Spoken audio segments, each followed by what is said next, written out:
Welcome everyone to an excellent game between myself as Khorne going up against Izar Kitov as Kislev. Now we're going to be playing on the Vampire Forest for a very interesting game. So starting in the frontier for Izar Kitov, we are going to have armoured Cossars, some here being great weapons as well. So 4 in the front, so we are going to have some good armour piercing and then pissar action as well. 2 units of the Cossars in behind, a unit of the Zargar great weapons for the anti-infantry and armor piercing here at the front, and then they're going to be supported by 1 unit of the Streltsy. So of course they do have those nice big meaty battle axes on the back of their guns, just producing some armor piercing in melee combat. On the flanks, we are going to have 2 units of the Warbear Riders, the big anti-large armor-piercing snipers with very, very strong armor classes. For the Lord Choice, we are going to have Tsarina Katerin, who's going to be ready here with all of her magic, with the Crystal Cloak, the Arcane Conduit, and the Frost Shield for the Lore passive. For the spells, we are going to have the Heart of Winter, as well as the Ice Sheet, and the abilities of Frostfang, Ice Shard, and Stand Your Ground. So a really nice force here, as you can see, quite close to the white line as my opponent's going to be, and it's something that I'm going to be touching on throughout the battle. So for myself, in the trees in the front, we are going to have 2 units of the Fleshhounds. Over on the left-hand side, really nice and far, we're also going to have 2 more in the trees. I was kind of hoping to get a bit of surround in the middle pocket, but my opponent chose the right-hand side. So we're going to be having front line of the double bloodletters, so 2, 1 on either side, double of the shielded warriors of Khorne in the middle, and of course the big and beautiful Minotaurs with the great weapons. Now these bad boys have gone from 1700 gold costs down to 1550, and they're going to be anti-large, armor piercing, and of course going to be bringing the blood greed, which is rather handy indeed.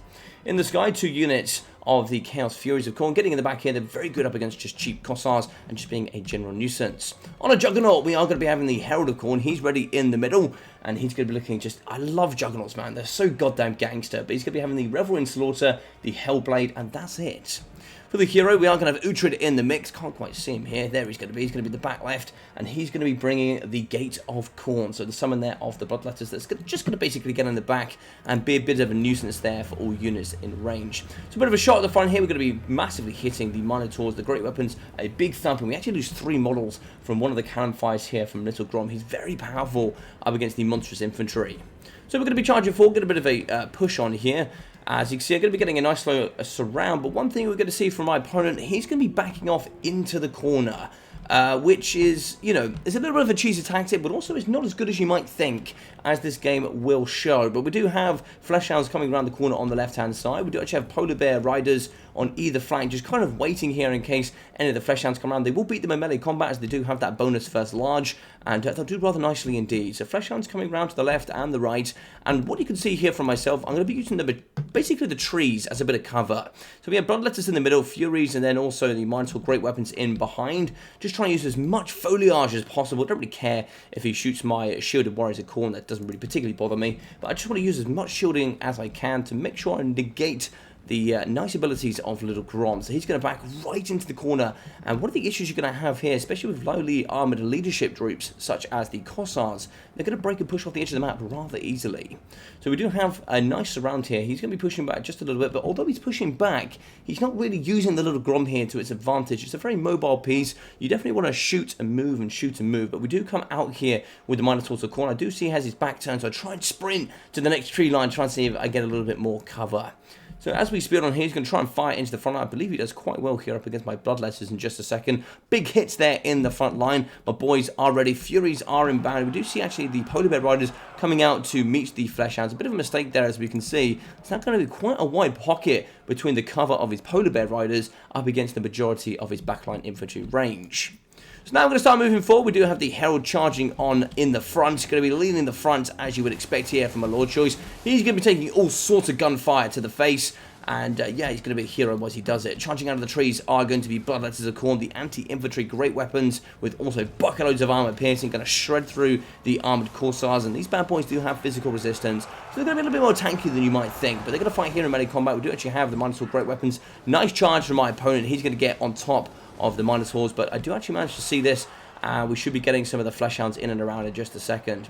So the warriors with the shields, they're going to be charging forward. We do have the Zargar great weapons fighting up against the summoned unit of the Bloodletters. Yeah, they're going to be getting shot, but you know, they're a summoned unit, and they're going to be causing the focus here of the Streltsy.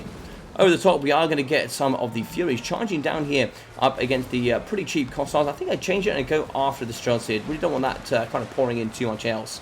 So I do compromise, stop them from shooting. I get in here with the Shielded Warriors of Khorne. And here we go, the Fleshhounds do get a rear charge, so the great weapon's actually going to be thumping quite nicely. Only at 4 kills at the moment, but 900 damage value, doing pretty well. Rear charge there for the Fleshhounds, so we do actually procced by our blood. That rear charge is negative 16 leadership there for the Polar Bear Riders. For the main battle line, we're going to be chewing through the Armoured Corsairs. Armoured Corsairs on the front on their own, and we do have the Lord choice here with a Heart of Winter. So as you can see, pulling out my troops, and just make sure I don't take too much damage here in the pocket.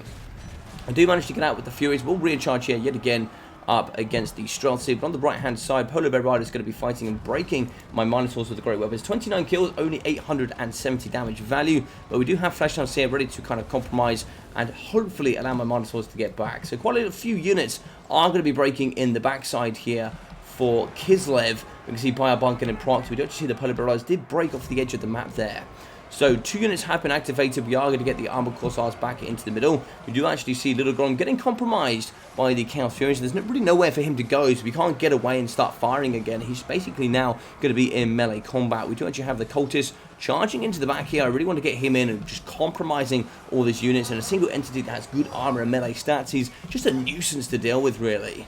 Now we do see the Herald of Khorne here. Myself going to be chasing up against Arlena Catherine, trying to get into melee combat. I do get leadership and melee attack bonuses when I fight in melee, but I do see here, make a bit of a mistake, the Polar Bear Rider is also going to be surrounding, and yeah, they're very strong here up against my Lord choice.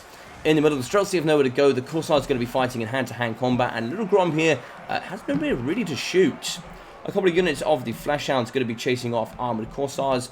And as we can see here, a lot of the units are going to be breaking on the edge of the map. They have nowhere to go, so that's going to be them done pretty much from the majority here. And we do get a nice couple of abilities here coming from the caster. So we are going to get a Heart of Winter on the pocket, but I do manage to put out most of my infantry units. I think it's a 5-second spell to proc to get that casted, so I was able to react rather swiftly. Streltsy here going to be fighting in melee combat. Of course, the Fleshhounds just going to be in and amongst and causing all levels of damage. And we do see here Zarina going to be charging into combat here up against my Lord choice, but he's going to be doing rather well. 13, or should we say that actually, 34 kills so far for 800 damage value. We do have the Fleshhounds and then also the Shielded Warriors of Khorne in. So for the majority here, we do see by our blood being proctored there for the Zargard as they fight up against the Warriors of Khorne. They'll do pretty well there, I must say so. Anti-infantry and armor piercing. And now the Fleshhounds backed up here by the Minotaurs. The great weapons going to be thumping up against the Warbear Riders. The second one are going to be falling here. And they're going to be falling rather quickly. Monsters infantry with good mass and bonuses large armor piercing will do some very, very good work indeed. So unfortunately the Warbear Riders will be falling, and in the back here we are going to get an ability. I don't know what this is going to be. Maybe Ice Sheet here potentially. Maybe it looks like this to be a Frost Fang tried to be activated on my Bloodletters. I do kind of react a little bit, but not quite quick enough. In the middle, Zarina is an okay melee combatant. Not too good here up against a consistent fight of my Herald of Khorne. She's going to be down to 1,800 health, and we do see my Cultist and Furies here going to be cleaning quite a few units off the battlefield. So do shatter at the back there with the Armoured Corsairs going to be moving the Fleshhounds back in here to the battlefield. It's pretty much going to be Zarina, and a good example here we can see we do break with the Armoured Corsair great weapons, and they're going to be pushed off the edge of the map rather quickly. So this is going to be balance of power, GG's and well played, as I pretty much just get around and finish off the majority of the troops. So Zarina there going to be fighting, and then also Little Grom is going to be collapsed upon. So we get a bit of a skip on there, and a nice finish. So thank you very much, Izak Kitov, for playing. It was certainly a good game. I was a little bit... I don't think actually backing yourself into the corner there or pushing yourself to the edge of the map was perhaps the way to play. But 2,200 for the Herald of Khorne was really, really nice there from him. On a Juggernaut makes him rather tanky, and he's a pretty good melee combatant. He is anti-infantry, but he does have really good armor-piercing values. 820 there for the Cultists, plus the Summon, comfortably paying for themselves with 880 and 1,790 there for the Minotaurs. So 580 and 920 there for the Bloodletters, with 400 and 420 for the Shielded Warriors of Khorne. 504, 880 with 970 and 430 there for the Fleshhounds, with 113 and 520 for the Furies. So for Zarina and Catherine, we are going to get 1,040 with 915 and 1,375 there for the Warbear Riders. 820 for Little Grom, with 670 there for the Zargar Great Weapons. 314 for the Streltsy, and for the Great Weapon Corsairs, we are going to be getting 416 and 740.